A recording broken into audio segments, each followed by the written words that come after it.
બનાસકાંઠામાં કેવો માહોલ છે જાણવા માટે જોડાયા છે સંવાદદાતા અમદાવાદથી વિભુ પટેલ છે અને બનાસકાંઠાથી કિશોર તુવર છે। વિભુ, સૌથી પહેલા હું આપની પાસે આવીશ। અમદાવાદની જો વાત કરીએ તો તાપમાનનો પારો સતત ગગડતો જઈ રહ્યો છે। વહેલી સવારે અને રાત્રે કાતિલ ઠંડી પડી રહી છે। હવામાન વિભાગનું શું આકલન છે?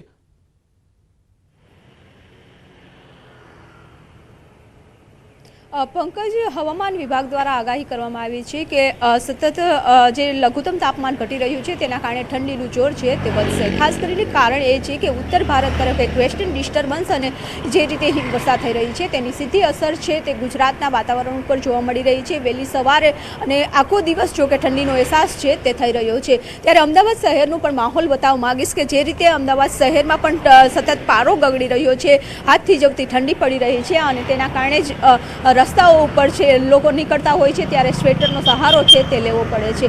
जो के मोटाभागना लोको छे फोर व्हीलरमां निकळવાનું पसंद करी रह्या छे कारण के टू व्हीलर उपर निकळे छे तो बहु ज ठंडीनो अहेसास छे ते थई रह्यो छे। त्यारे हवामान विभाग द्वारा आगाही करवामां आवी छे के आगामी 2 दिवस छे ते कच्छमां खास करीने ठंडीनुं जोर छे ते वधारे रहेशे। कोल्ड वेवनी स्थिति छे ते रहेशे। तो समग्र राज्यमां लघुत्तम तापमाननो पारो सतत गगड़तो रहेशे अने तेना कारणे ठंडीनो अहेसास लोकोए करवो पड़शे। जी विभु, खास કરીને અમદાવાદની જો વાત કરીએ તો તાપમાન 8 ડિગ્રીની આસપાસ હજુ પણ વધારે ગગડી શકે છે।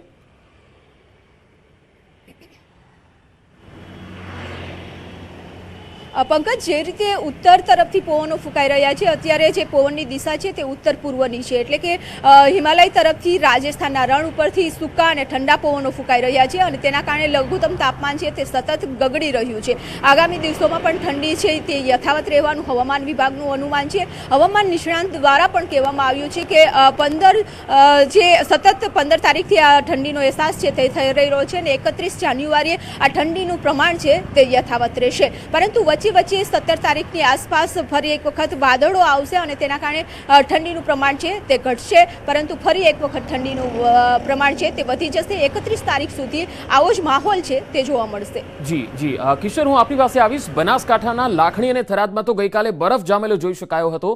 આજે વહેલી સવારે કેવી સ્થિતિ જોવા મળી, ખાસ કરીને ડીસા, થરાદ અને લાખણીમાં?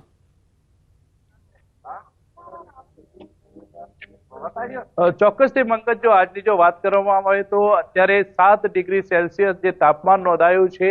આમ છેલ્લા 4 દિવસની અંદર જે ઠંડીનો ચમકારો જોવા મળી રહ્યો છે અને 4 દિવસની અંદર 10.7 ડિગ્રી જે પારો ગગડ્યો છે। અત્યારે હું આપને દ્રશ્યો પણ બતાવીશ કે લોકો જે છે તે તાપણાનો સહારો લઈ રહ્યા છે, ગરમ કપડાનો સહારો લઈ રહ્યા છે, તે ઉપરાંત ચાની ચુસ્કીઓ પણ મારી રહ્યા છે। આમ ઠંડીથી બચવા માટે તાપણા, ગરમ કપડાં તેમજ ચા પીને ઠંડીથી બચવાનો પ્રયાસ કરી રહ્યા છે। આજે વહેલી સવારથી જ જે ઠંડીનો ચમકારો જોવા મળી રહ્યો છે તેની સીધી જ અસર જનજીવન પર પડી રહી છે। તે ઉપરાંત જે શહેરોની અંદર જે ચાની કીટલીઓ આવેલી છે ત્યાં આગળ લોકોની તાપણા ઉપર ભીડ પણ જોવા મળતી હોય છે। તે ઉપરાંત જો વાત કરવામાં આવે ઠંડીની તો છેલ્લા 4 દિવસથી જે આ ઠંડી પડી રહી છે, 4 દિવસથી ઠંડીના લીધે જનજીવન પર અસ્તવ્યસ્ત પણ જોવા મળી રહ્યું છે। તે ઉપરાંત જે ગ્રામીણ જે વિસ્તારો છે તે ગ્રામીણ વિસ્તારોની અંદર ક્યાંક ને ક્યાંક બરફના થર પણ જામવાના પણ સમાચાર સામે આવી રહ્યા છે। આમ જે ઠંડીની જે અસર છે તે અસર આ વખતે વધુ જોવા મળી રહી છે। તે ઉપરાંત હજુ પણ 2 દિવસમાં ઠંડીનો પારો જે છે તે ગગડી શકે છે। પંકજ જી કિશોર, આપ મારી સાથે જોડાયેલા રહેશો। રાજકોટથી અંકિત પોપટ પણ જોડાયેલા છે અને માઉન્ટ આબુથી કિશન પણ અમારી સાથે જોડાઈ ગયા છે। અંકિત, સૌથી પહેલા આપની પાસે આવીશ। રાજકોટમાં કેવો માહોલ છે, કારણ કે સૌરાષ્ટ્રમાં પણ સૌથી વધારે ઠંડી જોવા મળી રહી છે?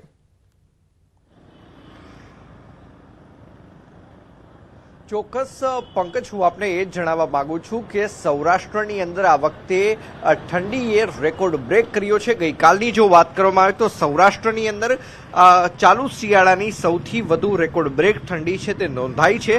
ગિરનારની વાત કરવામાં આવે તો ગિરનારમાં ગઈકાલે 2.8 ડિગ્રી હતું, રાજકોટમાં 8 ડિગ્રી, સાથોસાથ સુરેન્દ્રનગરમાં 9, ભાવનગરમાં 10, પોરબંદરમાં 11, દ્વારકા તેમજ દીવમાં 12 ડિગ્રી, ઓખામાં 17 ડિગ્રી, ભવનાથ તળેટીમાં 5.8 ડિગ્રી, જ્યારે કે કેશોદમાં 7 ડિગ્રી મહત્તમ માફી ચાહું છું લઘુત્તમ તાપમાન નોંધાયું હોવાનું છે તે સામે આવ્યું છે. રવિવારના વહેલી સવારથી જ વાતાવરણમાં ભારે ઠંડક જોવા મળી હતી અને દિવસભર કહી શકાય કે પવનના સુસવાટાથી ઠંડીનું સામ્રાજ્ય છે તે છવાયું હતું. જો કે બપોર બાદ તડકો પડતા લોકોએ રાહત અનુભવી હતી.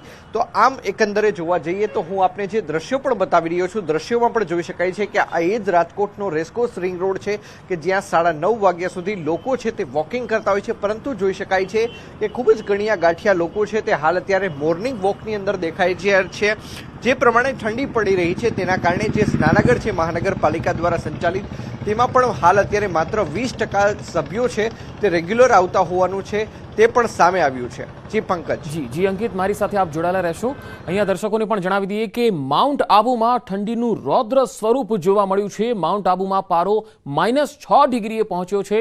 ઘરની બહાર પડેલા પાણી પર બરફ જામી ગયો છે. ઘાસના મેદાનો હોય કે વાહનો છે તેના પર પણ બરફ જોઈ શકાય છે. આ તસવીરો જોયો. આબુમાં ઠંડીનું 3rd ડિગ્રી ટોર્ચર જોવા મળ્યું. જનજીવનને પણ અસર થઈ રહી છે. ગઈકાલે માઉન્ટ આબુમાં તાપમાન -7 ડિગ્રી જોવા મળ્યું. તો સંવાદદાતા માઉન્ટ આબુથી કિશન જોડાઈ ગયા છે. કિશન, માઉન્ટ આબુમાં હાલ તાપમાનનો પારો કેટલો છે? જનજીવનને શું અસર થઈ રહી છે?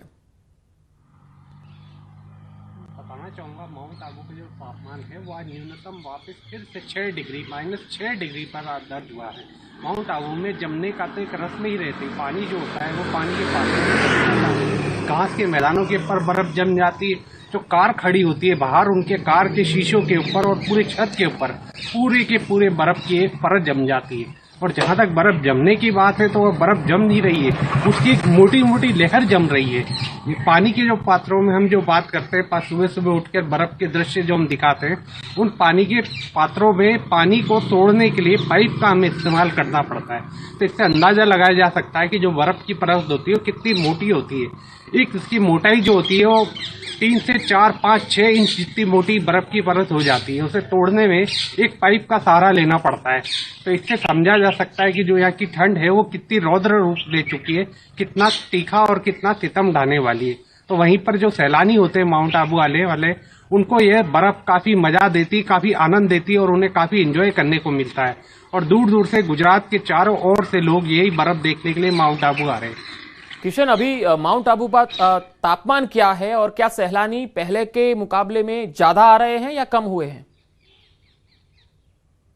पहले के मुकाबले सैलानियों का आना तो काफी ज्यादा हो गया। जो निरंतर तापमान था माउंट आबू का वो पिछले 2 दिनों से तो -6 डिग्री पर ही दर्ज हुआ है। हालांकि कल -7 डिग्री था जो 20 सालों का रिकॉर्ड टूटा हुआ नजर आया था, लेकिन आज उसमें एक मामूली सी कमी होते हुए -6 पे आज दर्ज हुआ है। जी किशन, आप हमारे साथ बने रहे। કિશોર, હવે આપણી પાસે આવીશ બનાસકાંઠાની અંદર જે રીતે ગઈકાલે લાખણી થરાદમાં બરફ જામ્યો હતો, જનજીવનની જો વાત કરીએ તો બનાસકાંઠામાં જનજીવન પર શું અસર થઈ રહી છે? લોકો પોતાના કામકાજને શું ટાળી રહ્યા છે? કારણ કે વહેલી સવારે લોકો નોકરિયાત વર્ગ હોય છે, વેપારી વર્ગ હોય છે, દુકાન ખોલતા હોય છે, ત્યાં શું અસર જોવા મળી રહી છે? જી ચોક્કસથી પંકજ, છેલ્લા 4 દિવસથી જે ઠંડીનો બીજો રાઉન્ડ શરૂ થયો છે, બીજો રાઉન્ડ શરૂ થતા જ તેની સીધી અસર જનજીવન પર પડી રહી છે। જે વહેલી સવારે જે બજારો ખુલી જતી હતી તે અત્યારે 2 થી 3 કલાક લેટ ખુલી રહી છે। સાંજ પડતાની સાથે જ બજારો બંધ થઈ જાય છે। સાંજ પડતાની સાથે જ પવન સાથે કાતિલ ઠંડી શરૂ થાય છે અને વહેલી સવાર સુધી ઠંડી રહેતી હોય છે। અત્યારે 9 વાગ્યાનો સમય થયો છે, તો આપને દ્રશ્યો પણ બતાવીશ। 9 વાગ્યાનો સમય થયો છે, છતાં પણ જે લોકો છે તે ગરમ કપડામાં અત્યારે જોવા મળી રહ્યા છે, તાપણાનો સહારો લઈ રહ્યા છે અને જ્યાં નજર કરો ત્યાં લોકો ગરમ કપડાની અંદર જ જોવા મળી રહ્યા છે। અને હજી સુધી મોટા ભાગની જે બજારની જે દુકાનો છે તે દુકાનો પણ બંધ જોવા મળી રહી છે અને લોકો અત્યારે પણ ઠંડીમાં ઠૂઠવાઈ રહ્યા છે। અત્યારે 9 વાગ્યાનો સમય થયો છે, છતાં પણ લોકો હજી સુધી ગરમ કપડા દૂર નથી કરી રહ્યા અને ગરમ કપડામાં જ લપેટાયેલા જોવા મળી રહ્યા છે। અને આજે જે તાપમાન જે છે તે તાપમાન 7 ડિગ્રી નોંધાયું છે, જ્યારે આ વર્ષના હાઈએસ્ટ તાપમાનની જો ડીસાની વાત કરવામાં આવે તો 6.7 ડિગ્રી નોંધાયું હતું અને હવામાન વિભાગનું માનીએ તો હજી 2 દિવસ સુધી તાપમાનનો પારો જે છે તે ગગડી શકે છે। પંકજ, કિશોર, લોકો સાથે વાતચીત કરવાનો પ્રયાસ કરશો। પહેલા જે ઠંડી હતી અને હવે જે ઠંડી પડી રહી છે, લોકો તેને કઈ રીતે જોઈ રહ્યા છે? ચોક્કસથી કેટલાક લોકો પણ છે આપણે જોડે, સીધી જ વાત કરીશું તેમના જોડે। શું કહીશું, ઠંડી પડી રહી છે? ઠંડી બહુ પડે છે અને આવાવાળા પેશન્ટ બહુ હેરાન થાય છે ઠંડીના કારણે. ઠંડીથી બચવા માટે શું કરી રહ્યા છો? સ્થાપના કરો છો એવા ઠંડી માટે. બીજા પણ કેટલાક લોકો છે, વાત કરશું તેમના જોડે. સીધી જ અસર ઠંડી પડી રહી છે, તેના જનજીવન પર શું અસર પડી રહી છે? ઠંડીમાંથી બચવા માટે શું કરી રહ્યા છો? ठंडी बहुत ज्यादा है और हम भी राजस्थान से इधर रात से ज्यादा ठंड पड़ रही है. इधर है अभी अखबार से ताप रहे और ताप से भी कोई असर नहीं हो रहा है पानी जैसे. લોકોનું ચોક્કસપણે પંકજ કહેવું છે કે ઠંડી અત્યારે સતત વધી રહી છે અને તેઓ તાપણાનો સહારો લઈ રહ્યા છે અને તાપણાનો સહારો લઈને તેઓ ઠંડીથી બચવાનો પ્રયાસ કરી રહ્યા છે. पंकज जी जी किशोर, आप हमारी साथ जुड़ा रहो. किशोर, आपके पास आकर मुझे ये जानना है कि किशन, कि माउंट आबू में जो मौसम विभाग है उन्होंने कितना तापमान और गिर सकता है, क्या आकलन किया है वहां के मौसम विभाग ने? माउंट आबू का जो मौसम विभाग है यहाँ पर वो बता रहे हैं कि आने वाले जो दिन है वो ये सर्दी के जो तेवर हैं वो यथावत रहने वाले, यानी कि यहाँ जो न्यूनतम तापमान है वो लगभग आने वाले 3 से 4 दिनों तक एक जैसा बना रहेगा.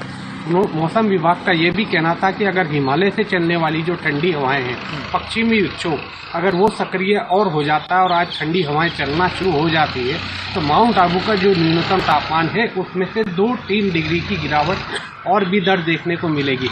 जहाँ तक माउंट आबू की गुरु शिखर की बात है तो वहाँ पर आज माउंट आबू का न्यूनतम तापमान -9 डिग्री सेल्सियस रिकॉर्ड किया गया है. जी जी किशन, शुक्रिया हमारे साथ जुड़ने के लिए. કિશોર, તમારો પર આભાર અમારી સાથે જોડાવા માટે અને વાતચીત કરવા માટે.